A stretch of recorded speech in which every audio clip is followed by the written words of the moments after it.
This is a true story of two friends, Doug, whose nickname is the Douger, and Maurice Henry Carter, who went to prison for something he did not do.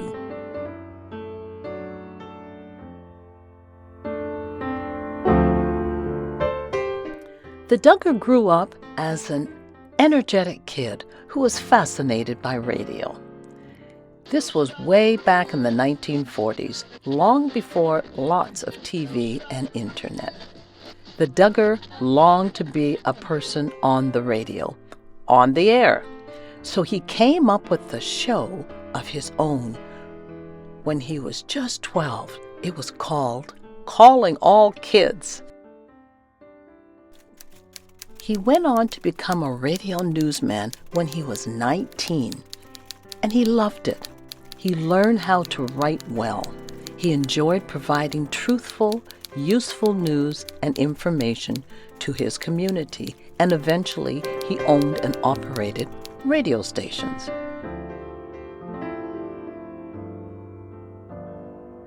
The Douger was taught to play the piano when he was a child, and he loved to make music, and he was part of a singing quartet in high school. When he was older, he was a pianist for a touring duet featuring Ernie and Gary, and it was called I Sing of Thee. Next, the Douger formed a men's choral, and it was called His Men, and they sang songs they learned in church. They even performed on international radio and TV. Wonderful, merciful Savior, precious Redeemer and friend, who would have thought that a lamb could... The Douger also became a salesperson of church organs, and he could play them all too.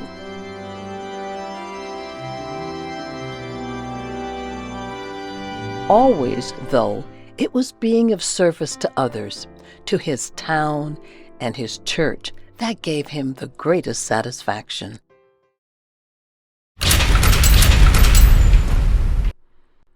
At a point along the path of the Douger's life, he realized that prisoners were people who nobody seemed to care about. Well, this was when the Douger visited a prison and met a convict named Maurice. Maurice needed help proving that he was not guilty of the crime for which he was convicted. Maurice impressed the Douger as a man with a kind heart.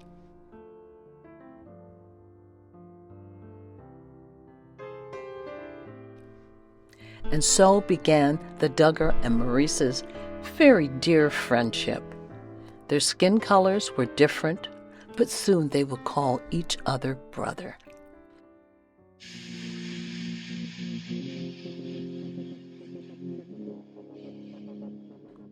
Maurice was born in a poor community.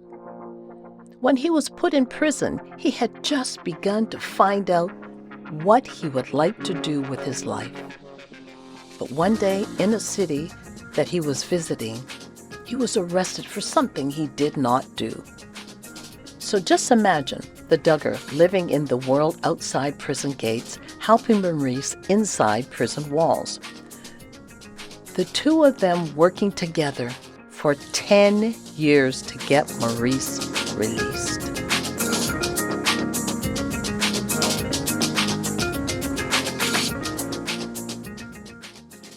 Maurice did all he could, especially writing letters, to gain his rightful freedom.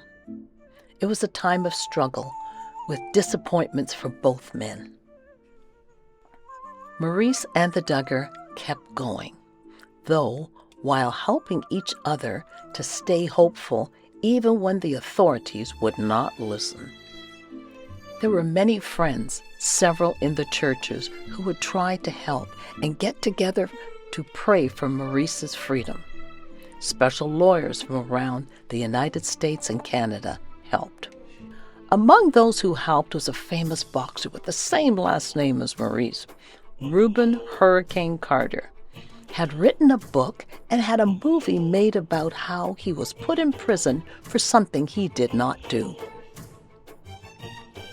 All along, as the Douger and Maurice tried for Maurice's freedom, the Douger made friends with other prisoners he met. Then, after such a long time, on a marvelous day in summertime, Maurice Henry Carter was released. He had spent 29 years of his life imprisoned. The governor of Michigan set him free to be given medical care. There was a celebration when Maurice walked out of the prison gate. His mom, the Douger, and lots of others shared big hugs. People shed tears of joy. Then friends, family, and the Douger, Maurice's brother, had Maurice sit up front in a big motorhome as they drove away from the prison. Of course, Maurice was so happy and grateful. There was a special program in the Douger's church where members had been so helpful. The Maurice and the Douger had the idea to start an organization to help prisoners and their families with all of the problems that imprisonment causes. Today, that organization is called Humanity for Prisoners, or HFP for short, and it's helping more and more prisoners every day.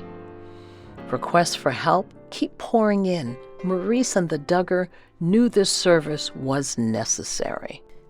Meanwhile, though Maurice had been let out of prison, the illness he got in prison became worse, and he had to have special treatments to save his life.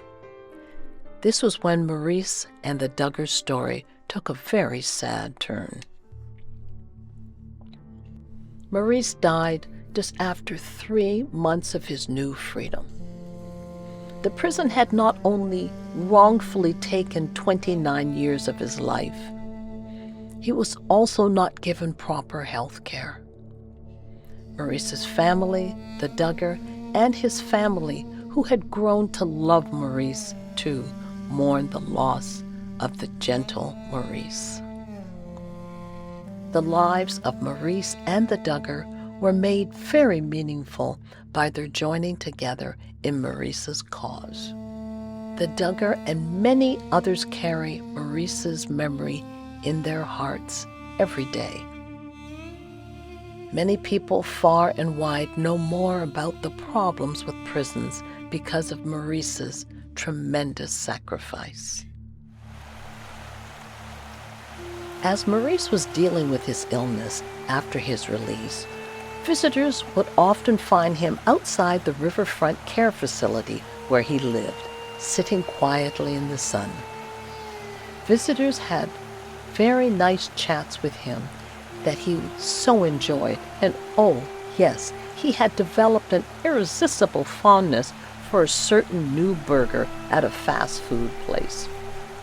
When he and the Douger would get anywhere near it, he just had to have one of those burgers, so delicious compared to prison food.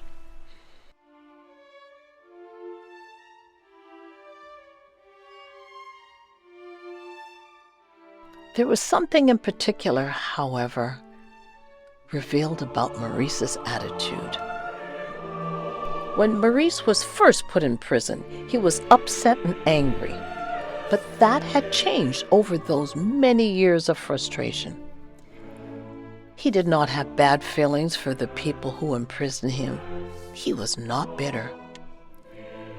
It says so much about him, the kind of man he was, that he had such a forgiving heart.